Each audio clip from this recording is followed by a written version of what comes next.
আপনার দুধটা একটু দেখাবেন আমায় প্লিজ। আমার দুধ দেখে আপনি কি করবেন? বাসরাতে স্বামী তার স্ত্রীর দুধ দেখে কি করে সেটা জানেন না বুঝি? না মানে আমার না ভীষণ লজ্জা লাগছে। প্লিজ অন্য কোনো দিন দেখিয়েন। অন্য কোনো দিন দেখার হলে কি আমি আজ বলতাম? আমার এখনই দেখতে হবে, প্লিজ না করিয়েন না। বাসর রাতে নিজের স্বামীর কথা শুনে ভীষণ লজ্জা পেয়ে যায় নিধি। রাহাতের সাথে পারিবারিকভাবে নিধির বিয়ে হয়। আজ তাদের সেই স্বপ্নের বাসর। অন্য 10টা সম্পর্কের মতোই আজ থেকে শুরু হতে চলেছে রাহাত আর নিধির ভালোবাসার সম্পর্ক। বাসর রাতে বেশ আশা নিয়ে স্বামী রাহাতের অপেক্ষা করছে নিধি। নির্দিষ্ট সময়ে রাহাত বাসর ঘরে আসতেই রাহাতের পা ধরে সালাম করে নিধি। রাহাত নিধিকে নিজের পা স্পর্শ করতে দিল না, তার আগে নিধিকে নিজের বুকে টেনে নিল সে। নিধিও রাহাতের বুকে এসে নিজেকে সৌভাগ্যবতী ভাবতে শুরু করে। রাহাত নিধির কপালে আলতো করে নিজের ঠোঁট জোড়া ছুঁয়ে দিয়ে ভালোবাসার পরশ এঁকে দিল। অতঃপর নিধিকে বিছানায় বসিয়ে দিয়েই নিধির কাছে বায়না করলো নিধির দুধ দেখবে সে। রাহাতের মুখে কথাটা শুনতেই নিধি ভীষণ চমকে যায়। এমন ভাবে কেউ কখনো তার স্ত্রী থেকে বায়না করতে পারে? রাহাতের কথায় নিধির লজ্জায় লাল হয়ে যায়। কি উত্তর দিবে রাহাতকে সেটাই ভেবে চলেছে নিধি। নিধিকে চিন্তিত ও লজ্জা পেতে দেখে রাহাত মুচকি হাসি দিয়ে আবারও নিজের স্ত্রীকে নিধিকে উদ্দেশ্য করে বলল, কি হলো, আপনি নিশ্চুপ হয়ে গেলেন যে? আমার কথা কি আপনি শুনতে পাননি? না আসলে শুনতে তো পেয়েছি, কিন্তু আমার কাছে ভীষণ অদ্ভুত লাগছে আপনার কথাটা। কি বলবো ভেবে উঠতে পারছি না আমি। এত ভাবার কি আছে? আমি তো আর আপনার থেকে দামি কিছু চাইনি, শুধুমাত্র আপনার সাধ্যের মধ্যে থাকা জিনিসটাই চেয়েছি। এতে এত ভাবার কি আছে? আসলে রাহাত আপনি আমার ব্যাপারটা বুঝতে পারছেন না। আমি সবকিছু এত তাড়াতাড়ি ভাবে নিতে পারি না। আমি জানি আপনার ইচ্ছাটা অযৌক্তিক না, কিন্তু আমার ভীষণ অসুবিধা হচ্ছে। একটু তো বোঝার চেষ্টা করুন। দেখুন, আমি এত কিছু বুঝতে চাই না। আমি আপনার স্বামী, তাই আমার সব দেখার অধিকার আছে। একটু দুধ দেখতে চেয়েছি তাই বলে এমন করছেন? আপনার অধিকার আছে তো আমার উপর, কিন্তু আমার এসব ব্যাপারে মানিয়ে নিতে তো একটু সময়ের প্রয়োজন। বোঝার চেষ্টা করুন প্লিজ। এত কিছু বুঝতে চাইছি না আমি। আমার ইচ্ছের কি আপনার কাছে মূল্য নেই? আমায় দেখালে কি হবে, একটু দেখেন না। রাহাতের কথা শুনে নিধি দোটানায় পড়ে যায়। কি করে নিজেকে উন্মুক্ত করে দিবে রাহাতের কাছে? রাহাত যদি নিজে আদর করে করে সব অধিকার ফলাতো তবে না হয় দেখাতে পারতো নিধি। কিন্তু রাহাত নিধিকে সামান্য স্পর্শটুকুও ঠিক মতো না করে দুম করে এমন আবদার করে বসলো। নিজের মনে একটা অস্বস্তি বোধ হচ্ছে নিধির। নিধি মাথাটা নিচু করে রাহাতের কথাগুলো ভাবতে লাগলো। নিজের স্বামীর কাছে আবার কিসের লজ্জা? সত্যি তো, রাহাতের তো আমার উপর সম্পূর্ণ অধিকার আছে। ওর যা ইচ্ছা হয় তাই করতে পারবে। নিধি কথাটা আপন মনে বলতেই রাহাতের দিকে দৃষ্টিপাত করলো।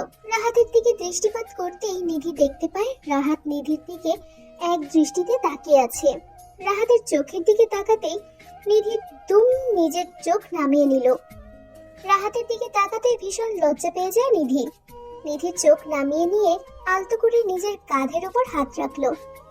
সেফটি পিনটা সযত্নে নিজের হাতে খুলে নিয়ে শাড়ির আঁচলটা ধরে নিজের বুকের উপর থেকে নামিয়ে নিল নিধি। নিধির হাতের দিকে এক দৃষ্টিতে তাকিয়ে আছে রাহাত। নিধির হাত জোড়া থরথর করে কেঁপে চলেছে। রাহাত এই দৃশ্যটা দেখার পর নিজের হাসি চাপতে রাখতে পারছে না। ইচ্ছে করছে নিধির হাত ধরে আলতো করে নিজের ভালোবাসার পরশ দিয়ে নিধির সারা শরীর রাঙিয়ে দিতে, তবে না। রাহাত কিছু একটা ভেবে নিজেকে সংযত করলো। নিধির নিজের কাঁধের উপরে থাকা শাড়ির আঁচল নামিয়ে নিতেই রাহাতের চোখের সামনে নিধির বুক উন্মুক্ত হলো। রাহাত নিধির বুকের দিকে তাকিয়ে আছে। নিজেকে ধরে রাখতে যথেষ্ট চেষ্টা করছে রাহাত। নিধি শাড়ির আঁচল নামিয়ে নিয়ে ব্লাউজের ওপরের বোতামটা খুলতে হাত বাড়িয়ে দিতেই রাহাত আর নিজেকে আটকাতে পারলো না। রাহাত নিধির দিকে এগিয়ে এসে নিধির মাথার ওপর দিয়ে নিধির পেছনে থাকা টেবিলের ওপর রাখা দুধের গ্লাসটা নিজের হাতে তুলে নিতেই নিধি চমকে উঠল। নিধি এতক্ষণ ভেবেছে যে রাহাত হয়তো অন্য কিছু দেখতে চাইছে, কিন্তু রাহাতের হাতে দুধের গ্লাস নিধির টনক নড়ে। নিধি কৌতূহলী দৃষ্টিতে রাহাতের দিকে দৃষ্টিপাত করতেই রাহাত মুচকি হেসে নিধিকে উদ্দেশ্য করে বলে, আমি দুধটা দেখার কথা বলেছি ম্যাম। আপনি কি দেখাতে চেষ্টা করেছেন সেটা আমি বুঝতে পারছি না। দয়া করে বলবেন কি আমায় কি দেখাতে চেয়েছেন? মানে কি? আপনি আমার সাথে মজা করছেন? আপনি কি সত্যি এই দুধ দেখার কথা বলেছিলেন? ও মা, তো কোন দুধ দেখার কথা বলেছিলাম আমি? আপনার কি মাথা গেছে নাকি? আমি গরুর দুধ দেখার কথা বলেছি। আপনি কি বুঝেছিলেন? রাহাতের কথাটা শুনে নিধি আরো বেশি লজ্জা পেয়ে গেল। লজ্জায় নিধির গালজোড়া লাল হয়ে গেছে। চোখ বন্ধ করে নিধি জোরে জোরে ঘন ঘন নিঃশ্বাস ফেলছে। নিধি ভেবেছিল এক, আর এখন হয়ে গেছে অন্য। নিধিকে লজ্জা পেতে দেখে রাহাত ধার গতিতে নিধির পাশে বসে পড়ল। নিধির থুতনি ধরে নিধির মাথাটা একটু উঁচু করে দিয়ে রাহাত আবারও বলতে লাগলো, কি হয়েছে? মাথা নিচু করে লজ্জা পাচ্ছেন কেন? আমি কি কোনো লজ্জা পাবার মতো কিছু বলেছি আপনাকে? আপনি আসলেই একটা খারাপ লোক। যদি বলতেন গ্লাসে রাখা দুধ দেখতে চাইছেন, তবেই তো আমি দিয়ে দিতাম, তাই না? শুধু শুধু আমায় কনফিউজ করে দিয়েছেন আপনি। ও মা, তাই নাকি? আমার তো জানা ছিল গরু আর ছাগলের দুধ হয়। এতে কনফিউজডের কি আছে? দেখুন, অসভ্যতামি করিয়েন না। অনেক কিছু আছে কনফিউজড হবার। আর কোনো কথা বলবেন না আপনি। বিধাতা মুখ দিয়েছে, তারপরও কথা বলবো না, এ কেমন কথা? এটা তো আমার উপর ঘোর অন্যায় হচ্ছে জনাবা। কুচু হচ্ছে। আচ্ছা, শাড়ির আঁচল যখন খুলেই ফেলেছেন, তবে আর কি কি খুলতে চেয়েছেন ওটাও খুলুন। আমি দেখি আর কোথায় কোথায় দুধ পাওয়া যায়। রাহাত কথাটা বলতে নিধি দুম করে রাহাতের দিকে চোখ তুলে তাকায়। রাহাত কথাটা বলতে বলতেই দাঁত বের করে হাসতে লাগলো। নিধি বেশ বুঝতে পারছে এই ফাজিল ছেলেটা তার সাথে মজা করার জন্যই এমন করেছে। নিধি রাহাতের মতলব বুঝতে পেরে দুম করে রাহাতের পাঞ্জাবের কলার ধরে রাহাতকে নিজের দিকে টেনে নিয়ে রাহাতের বুকের উপর দুম দুম করে কিলঘুষি মারতে লাগলো। রাহাত নিধির হাতের কিলঘুষি খেতে আরো বেশি হাসতে লাগলো। নিধি রাহাতকে উদ্দেশ্য করে আবেগী কণ্ঠে বলতে লাগলো, আমি জানি আপনি ইচ্ছে করে আমায় হেনস্থা করার জন্য এমন করছেন। আপনি অনেক খারাপ একটা লোক। আপনাকে আমি এখন মাইর দিয়ে পাগল করে ফেলবো। ফাজিল ছেলে একটা। আচ্ছা আচ্ছা, তাই করুন। আমার তো আর মজা করার মানুষ নেই, বলুন। আপনি ছাড়া আর কার সাথে মজা করব আমি? তাই বলে এমন মজা? এইসব মজা আমার একদম ভালো লাগে না। ভালো না লাগলে একটু লবণ দিয়ে দিবনে, দেখবেন মজা লাগছে। রাহাত কথাটা বলতেই নিধি রাহাতের বুকের উপর হাত রাখলো। রাহাত নিধির চোখের দিকে এক দৃষ্টিতে তাকাতেই রাহাতের মনের মধ্যে এক অদ্ভুত শিহরণ জেগে উঠল। রাহাতের চোখের মধ্যে হঠাৎ করে এক নেশা চলে আসলো। রাহাতের চোখের কোণে এই নেশা দেখে নিধির হাত থেমে যায়। নিধি রাহাতের চোখের ভাষা পড়তে লাগলো। রাহাত নিধির হাতের ওপর নিজের হাত রাখতেই নিধি কেঁপে উঠল। ভালোবাসার প্রথম স্পর্শ পেতেই নিধির শরীরের মধ্যে কারেন্ট বয়ে যায়। ভালোবাসার পরশ বইয়ের মধ্যে তোলপাড়ের সৃষ্টি করে দেয়। নিধি রাহাতের দিকে থেকে দ্রুত চোখ সরিয়ে নিতেই রাহাত নিধির হাত ধরে হ্যাচকা টান দিয়ে নিধিকে নিজের বুকে নিয়ে এলো। রাহাতের বুকে নিধি এসে পড়তেই রাহাত আদুরে গলায় নিধিকে উদ্দেশ্য করে বলতে লাগলো, ভালোবাসা কাকে বলে আমি জানি না, কারণ কাউকে ভালোবাসার সুযোগ কখনো হয়ে ওঠেনি। আপনাকে তুমি করে থাকতে ইচ্ছে করাকে যদি ভালোবাসা বলে, তবে আমি আপনাকে ভালোবাসি। ভালোবাসা কখন কোথায় শুরু হবে সেটা কেউ বলতে পারে না। ভালোবাসা এমনই হয়। আমাকে কি তোমার বুকের বাম পাশে থাকতে দিবে? আমার বুকের বাম পাশে তোমার নামটি লিখতে চাই আমি। জি, আপনাকে আমার বুকের বাম পাশে অনেক আগেই ঠাঁই দিয়েছি, তাই তো আপনার এত কাছে চলে এসেছি। শুধুমাত্র বাম পাশে? ডান পাশে বুঝি থাকতে দিবেন আমায়? উফ, আপনি আবার দুষ্টুমি শুরু করে দিয়েছেন। সরুন, আমার কাছ থেকে সরে বসুন। আপনার সাথে আমার আর কোনো কথা নেই। আরই আপনার সাথে। আমি ভালো কথা বললেই তোমার কাছে সেটা মনে হয় দুষ্টুমি। ঠিক আছে, আমি এখন দুষ্টুমি করব। তুমিও চেষ্টা করো আমার থেকে নিজেকে দূরে রাখার। রাহাত, কি করছেন এসব? আমার লজ্জা লাগছে তো। শাড়িটা ছেড়ে দিন প্লিজ। শাড়ি তো এই জন্যই টানছি, যাতে করে তোমার লজ্জাকে হরণ করতে পারি। আমায় আমার কাজটা করতে দাও। আর তুমি তোমার কাজটা করো। রাহাত কথাটা বলতেই নিধিকে নিজের বুকের সাথে আষ্টে পিষ্টে জড়িয়ে নিল। নিধি মুখে মুখে নানা করছে, তবে রাহাতের বুকে চলে আসতেই শক্ত করে রাহাতকে জড়িয়ে ধরে নিধি।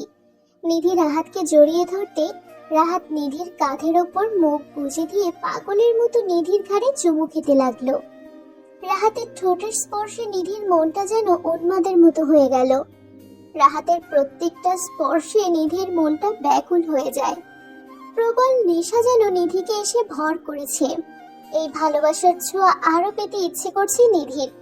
নিধি রাহাতের চুমু খাওয়ার তালে নিজের রাহাতের গালে গলায় চুমু খেতে লাগলো।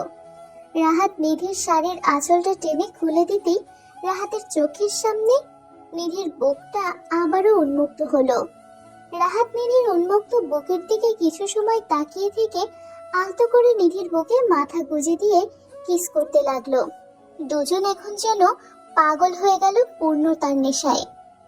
দুটি মানুষ তখনই এক হয়ে যায় যখন তাদের মধ্যে ভালোবাসা মাখামাখি হয়ে ওঠে। ভালোবাসা শব্দটা মোটেও ছোট্ট একটা শব্দ নয়। এই শব্দের গুরুত্ব সবাই বোঝে না। রাহাত আর নিধি দুজন একে অপরের মাঝে একদম মিশে যায়। তাদের মাঝে আর 1 ইঞ্চিরও দূরত্ব নেই।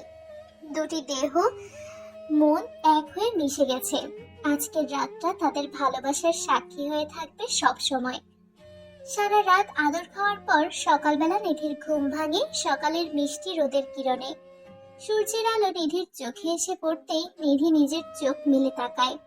চোখ খুলতেই নিধি দেখতে পায় সে রাহাতের বুকে শুয়ে আছে। রাহাতের বুকে শুয়ে শান্তির একটা ঘুম দিয়েছে নিধি। নিধি নিজের মাথাটা উঁচু করে রাহাতের মুখের দিকে তাকাতেই মুগ্ধ হয়ে যায় সে। সূর্যের প্রথম কিরণ রাহাতের মুখের উপর এসে পড়তেই রাহাতের চোখে মুখে একটা ভাঁজ পড়ে যায়। রাহাতও টিপ টিপ করে নিজের চোখ মেলে তাকাতেই দেখতে পায় নিধি তার দিকে এক দৃষ্টিতে তাকিয়ে আছে। রাহাত নিধিকে উদ্দেশ্য করে মৃদু কণ্ঠে বলল, কি দেখছো এমন করে? কখন ঘুম থেকে উঠলে? তোমায় দেখছি। আমায় দেখালে কি আছে? আমি দেখতে অত সুন্দর না? জি, আপনি দেখতে সুন্দর না, অপূর্ব সুন্দর। আমি আপনাতেই মুগ্ধ জনাব। তাই নাকি? তাহলে আমায় একটা গিফট দিয়ে দাও। ও মা, কি গিফট দিতে হবে এখন? সারা রাত তো দিলাম গিফট, তাতে হয়নি বুঝি? একদম হয়নি, আমার মন ভরেনি। ইচ্ছে শক্তি যেন আরো তীব্র হয়ে গেছে। এখন আমার গিফট চাই। যাও, আমার শরীর ব্যথা হয়ে আছে, এখন কিছু দিতে পারবো না আমি। চলো বিছানা থেকে উঠে পড়ো, ফ্রেশ হয়ে নিতে হবে তো নাকি? এই নাও, তোমার কোমরটা আরো শক্ত করে চেপে ধরলাম। এবার দেখি ফ্রেশ হতে যাও কেমন করে।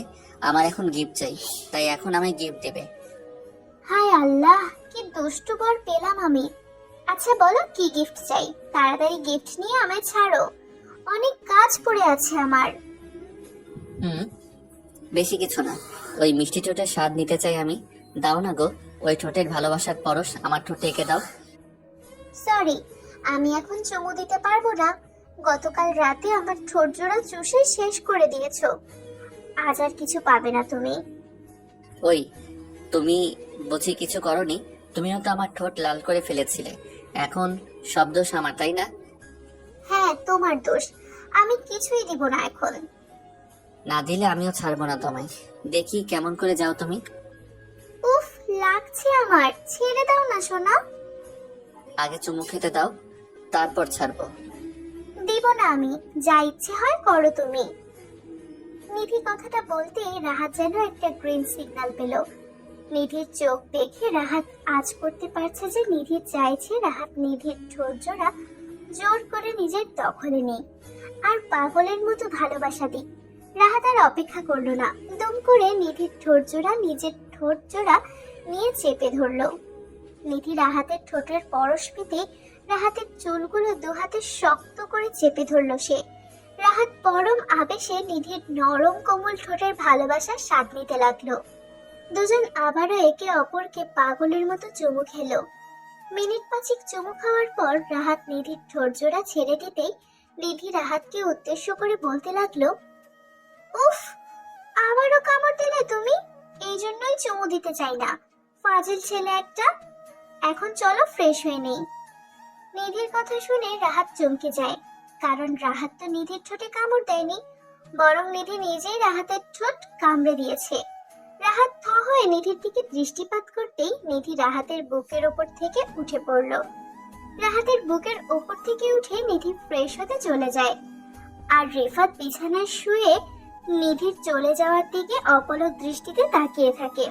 রাহাত জানে সে যতটা দুষ্টু, তার নিধি তার থেকেও বড় দুষ্টু। ভালোবাসা সত্যিই সুন্দর, আর সব থেকে বেশি সুন্দর হলো ভালোবাসা প্রকাশের মাধ্যমগুলো। নিধি আর রাহাতের জন্য দোয়া করবেন সবাই, তারা যেন সবসময় ভালো থাকতে পারে আর ভালোবাসায় থাকতে পারে। কোনো বাধা যেন তাদের পবিত্র সম্পর্কে নষ্ট করতে না পারে।